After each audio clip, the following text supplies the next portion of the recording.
Hello guys, welcome back, and in this video I'm going to show you that how to manage the visibility of your phone number and email address onto your Facebook profile, which is pretty simple and easy to do. So before we start, just make sure you like this video and subscribe to my channel. Thanks guys. So let's get started, and first of all, let's simply open up your Facebook profile app and then tap at that profile picture in the top right corner and tap at the gear to open up settings and privacy.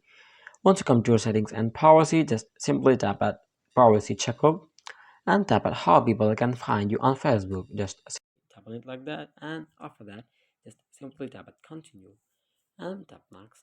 And from here, you can manage the visibility of your phone number and email address. Just simply tap in front of that like option, just like that. From here, choose the audience for your phone number, and from here, you can also choose the audience for your email address. Once you choose the audience according to your requirements, just simply tap up next. Once done with all of those steps, just simply tap review another topics. So the you can easily manage the visibility of your Facebook profile, email address, and phone number. So I hope it helps you guys, and if you think that this video helped you and you learn how to manage the visibility of your phone number and email address on Facebook profile, then make sure you like this video and subscribe to my channel. Thanks guys. So do not forget to check the latest video on end screen. Goodbye till the next video.